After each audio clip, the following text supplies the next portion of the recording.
दुनिया का सबसे बड़ा जानवर। क्या आप जानते हैं कि दुनिया का सबसे बड़ा जानवर कौन सा है? और अगर जानते हैं तो क्या आप उसके बारे में मालूमात रखते हैं? अगर आप नहीं जानते तो आज की वीडियो आपके लिए है। इस वीडियो को आखिर तक जरूर देखिएगा। नीली व्हेल दुनिया का सबसे बड़ा जानवर है।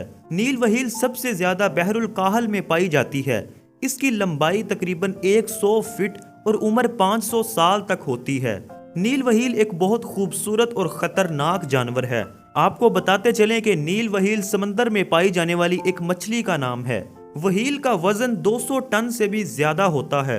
यह किसी एक डायनासोर से भी बड़ा जानवर है। साइंसदानों का कहना है कि खुदा की इस अजीब मखलूक का दिल एक कार से भी बड़ा होता है और इसकी दुम हवाई जहाज के परों जितनी होती है, जबकि इसकी खून की नालियां इतनी बड़ी होती हैं कि इसमें एक आदमी आराम से तैर सकता है।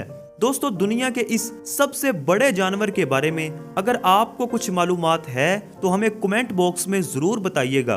वीडियो पसंद आने की सूरत में इसे लाइक करें और अपने प्यारों के साथ जरूर शेयर करें। हमारे चैनल को सब्सक्राइब करके हमें सपोर्ट करें। हाजिर होंगे एक नई वीडियो के साथ।